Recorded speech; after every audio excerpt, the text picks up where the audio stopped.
Hi, hello, how are you doing? Okay, this is my live on Bengal violence. I thought I should do a live on this to understand why there's this culture of political violence in Bengal, and also, let's hear from the people who actually feel it. Okay, actually, not many people have joined, so I need feedback. Please join the live because if I am only going to talk, the purpose of this live is defeated. Okay, so a lot of people reacted, saw my reels on Instagram and all about this live. Please join the live and put your comments in the live chat, so that we can discuss. We can know more about what happens in Bengal on the ground. How the voters feel. Voter क्या feel करता है. For that, I'm doing this live. Otherwise, of course, I've done videos and all that explaining why there is violence. There are reasons behind it, and I'll talk about it. But I want to hear it from the people. How do they feel? Like as a voter, when I go to vote, I live in Bangalore. So when I go to vote, before that, I was in Delhi. So I just go and I cast my vote. Whomever I want to vote, I vote. Okay. So it's not like I'm scared. And if someone asks me, whom did you vote for? Okay, I may not want to disclose. That's a different thing. But I won't be scared. Oh, I can't. If I say this, I'll be. Someone will beat me up or something. Now, is this the level of scare or intimidation which the people, which the voter feel? I want to know that. So for that, I need, people from the West Bengal, or even who live outside but were are from West Bengal, or who have faced such a thing. They should, please at least participate in the chat. Till then, I'll talk about there are reasons why there is this culture of violence in Bengal, especially in Bengal. See, elections happened also in Tamil Nadu. They happened in Puducherry also, Kerala, okay, Assam. But ऐसा violence नहीं होता because the reason number one is that it's basically a cadre based. Political parties have strong cadres who firmly believe in our. It's like cadre based is like you know our leader should win, no one else should win. It's like that. Strong commitment, aggressive commitment. I would like to use that word. So it's that kind of commitment which people, the cadres have, and because of which there is this bitterness among parties. Mm, this is one reason, and this is not only limited to one party or two party. It was also like when there was Congress and left initially post independence. Even then, it was there. Then when Mamta Banerjee came, she was also hit on her head. By the way, she also faced this political violence. So, and after that, she's been in power for 15 years. It happens almost every after every election, post poll, sometimes pre poll also. Okay, so number one reason is card. It's a strong cadre based thing, cadre driven thing, and also as we know everywhere it is like if you win somewhere, it gives you power for the uh, contracts in that area, panchayats, zilla district, power points, chote chote, the power points in the place. Bengal is a big state, okay? It's also a border state. It also has ports, okay? And initially it was also very, there was industry there. So it was always, it's still actually the fifth largest GSDP state in our country. It still is, despite of so much of, I would say, uh, backward. I will not call it actually backwardness, but actually development hasn't happened in Bengal. I went to Bengal in 2011, I remember, and I was wondering that, oh, this state is stuck in 1980s. And when I see now, when I was looking at catches from catches in the news. It's still in 1980s. Chalo, 1990s ho gaya. But it is, I mean, the dirty roads, the uh, uh, footpaths, the way people are living, so much of, it has not developed the way it can develop.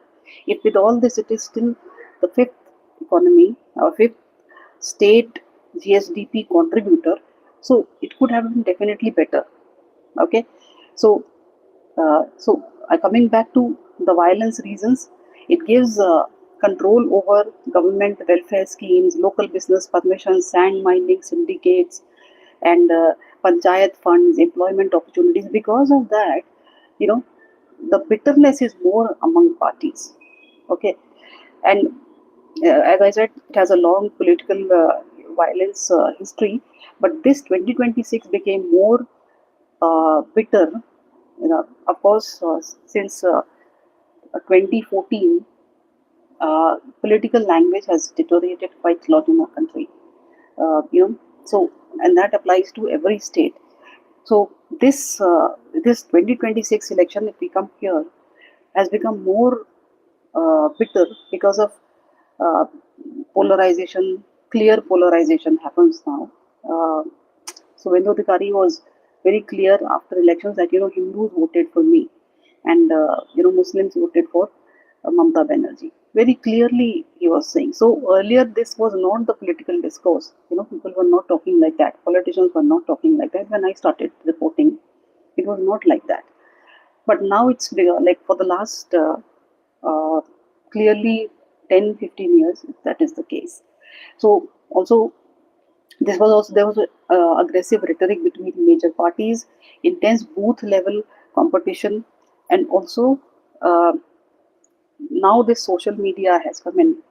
So whatever you say, you can amplify it using your uh, cadre, using your karyakartas, using your wherever whatever influence. An ordinary voter for your party can do your prachar. So this social media thing and all. So that's why this election became more bitter. And of course, it was do or die situation for Mamata Banerjee. So for her, now she has also lost this assembly uh, seat actually. So she has actually nothing to do now. She's not even a MLA in the Bengal Assembly. So this was for her do or die elections. And actually, last election, Suvendu Adhikari had defeated her in Nandigram also. So this is the second time he's defeating her. So this was a very bitter election for her, even for Suvendu Adhikari. His PA was shot dead last night. When I was just closing my laptop, and I thought, I should do a live on this because I want to understand. These are big names, Suvendu Adhikari, his PA, and all that. What does a common voter feel? When he or she is going to vote, or as we look at the social media, we see uh, videos of people threatening, people smashing cars and all that, stone pelting, of course. And so I want to know, how does a common voter feel when they go to vote? Of course, exit polls happen. Some of them predicted huge win for BJP. Some said TMC will win, but there was one excess in your poll which did not reveal the numbers. They said people are not talking. Now that got me intrigued. That itna dar hai that people are not ready to talk at all. Okay, so why is this? So if there is someone from West Bengal or something, please write in or please mention why. What makes you so scared? Is it the local panchayat level, influencers, strongmen, gundas, whatever you may call them? How do they scare you? That I want to know. And also, of course, police is, 1980s में movies बनती थी जिसमें police भी मिली हुई होती है, and you go and you complain against the local legislator or a politician or someone, the police will not do anything, it, like in those movies it used to happen. So actually, is Bengal stuck in that kind of a situation, I want to know that. Even if I get 10, 20 people to talk, uh, you know, or write some of their experiences. And, I'm not saying the rest of the country is corruption free. It's not like that. Uh, you know, that is there everywhere. But the kind of the bhai word, even the PM used that word during his rallies. Uh, uh, you know, bhai pe nahi bharosa pe, you vote for that, and it looks like people have voted for that, for the bharosa. So they were actually in bhai, which means okay. And also that famous video is doing the rounds of Abhishek Banerjee threatening people, you know, vote properly and all that.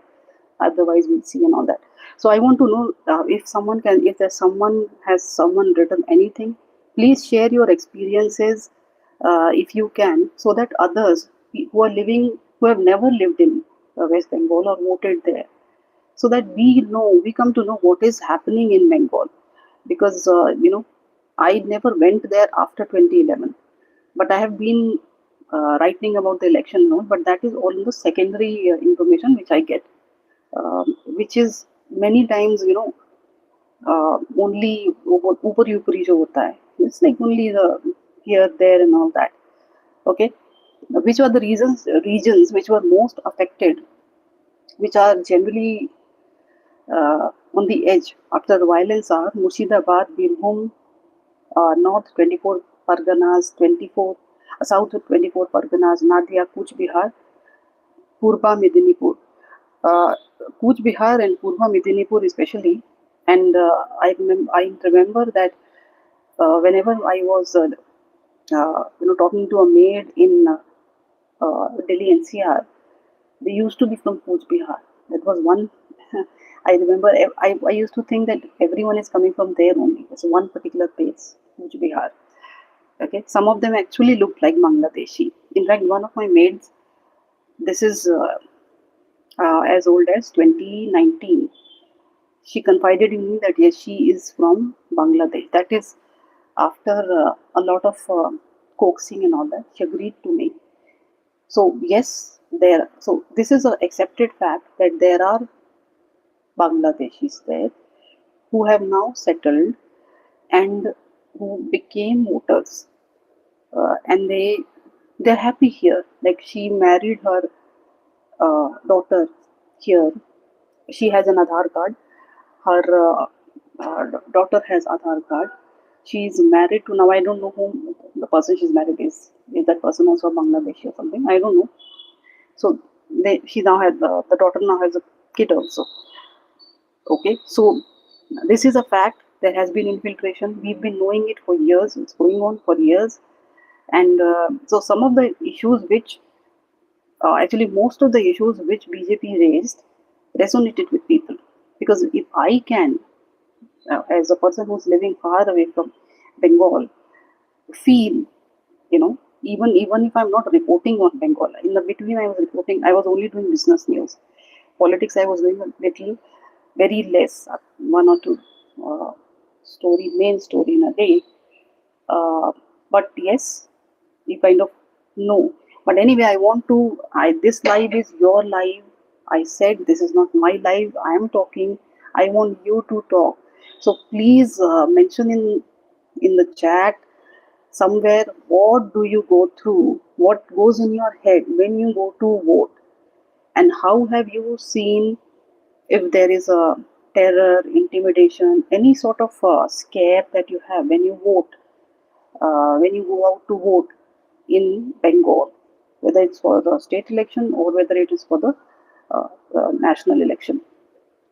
Okay, so now this is I just listed out the reason why there is this culture of post poll elections. Okay, now I'll now talk about, now TMC is kind of facing uh, some criticism from within the party also. Now of course the party has lost election, they will be out of power. So one of the spokesperson, actually sometimes I'm feeling when we watch news, it's like we viewers are taken for ride by these spokesperson of political parties. Riju Datta has now, you must have also seen it across the news, spoken that when I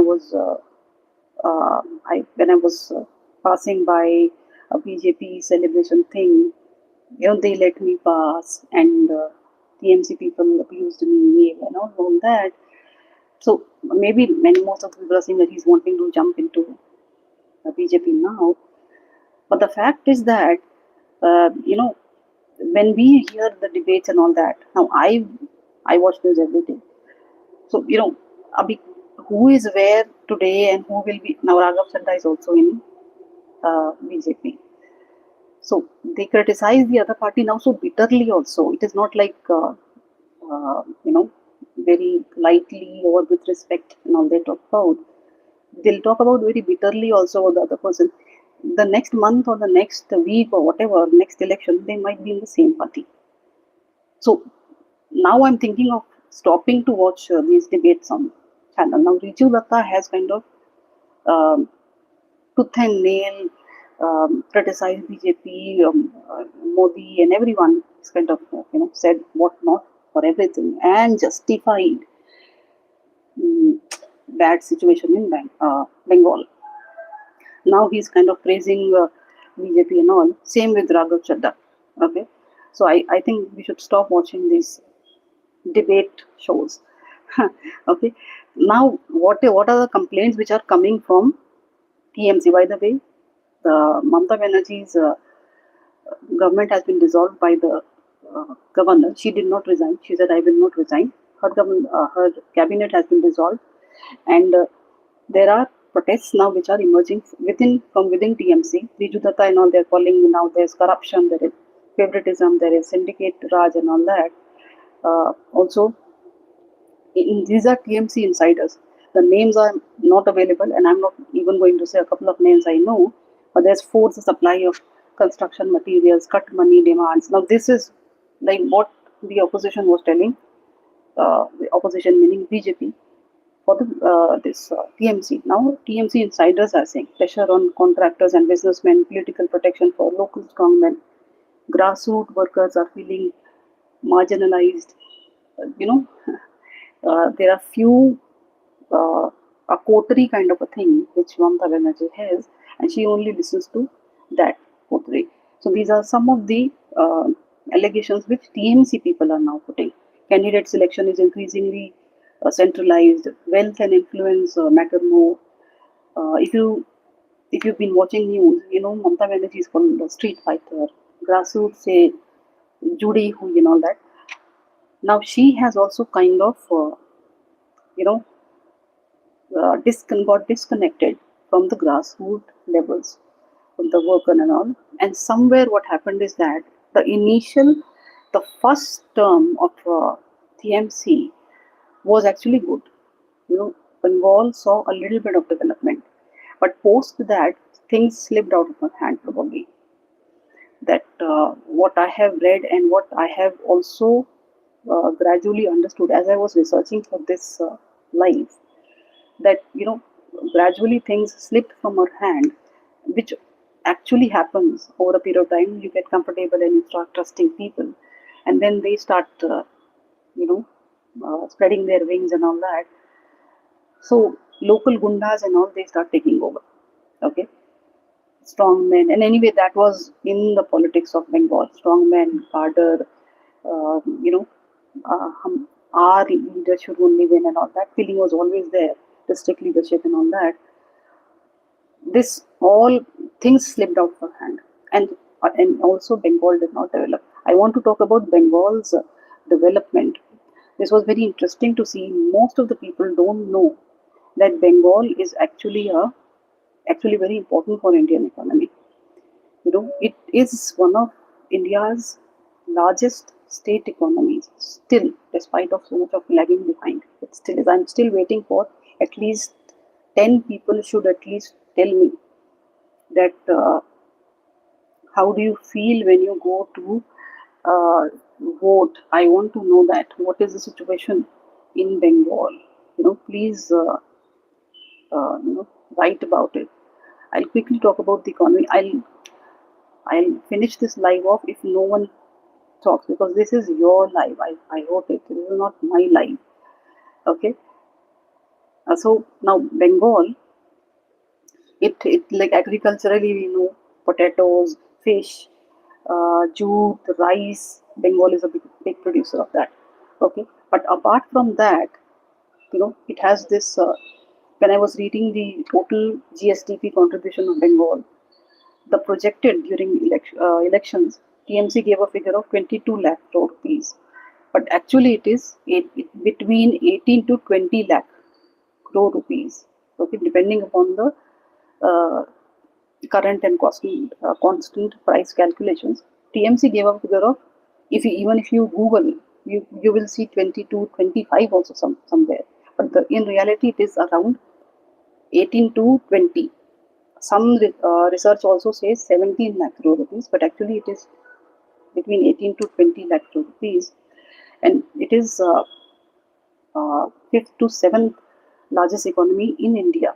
Okay, it's also one of the India's biggest economic hubs and a major contributor in agriculture. I already told you the agricultural products, but of course, it also has trading houses, port linked businesses, it has ports, financial institutions, yes, and of course, it has banking, ITES services.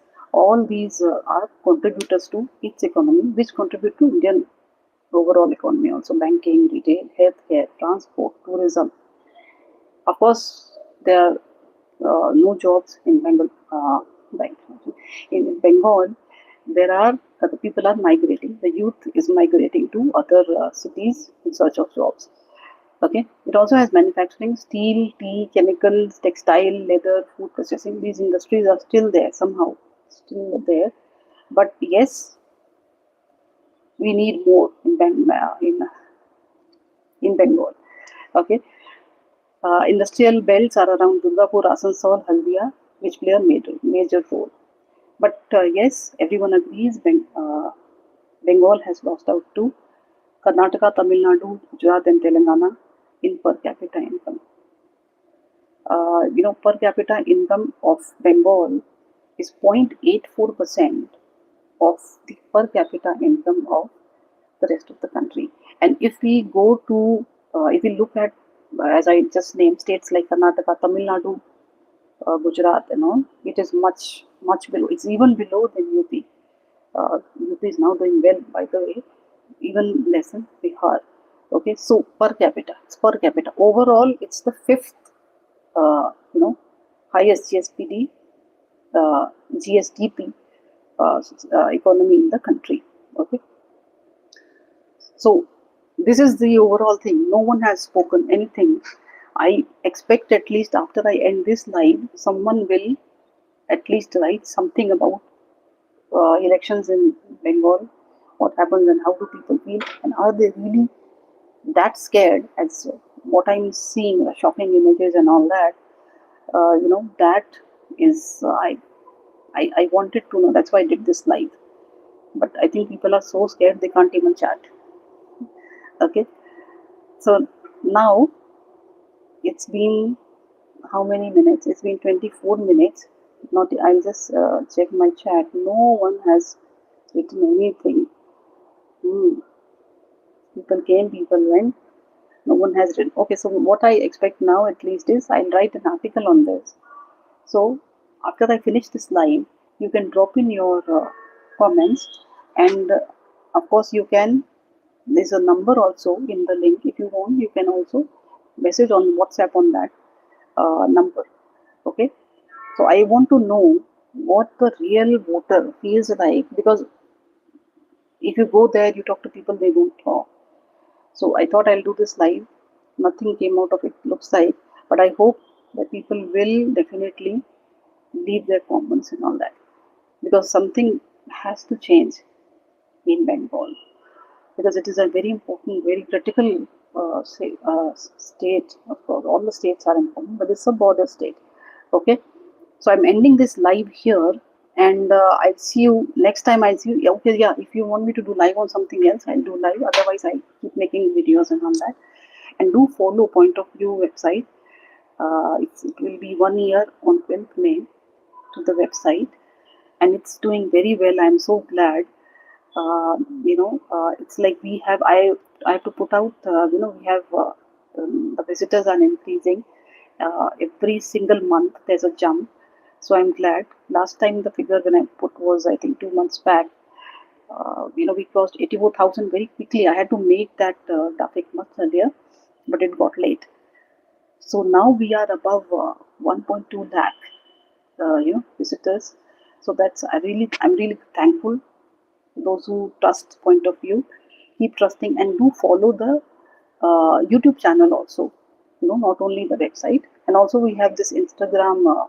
Uh, you know, uh, there also you can follow point of view.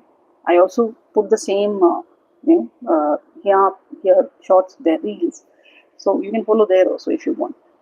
So I'll see you next time in my another live. You can also comment on what topic you want live on. Okay. So have a great weekend, and good night. And yeah, put that message in and let me know what uh, what is scary when you vote for. I really want to know. Help me, and I'll write an article on that. Good night. Bye bye.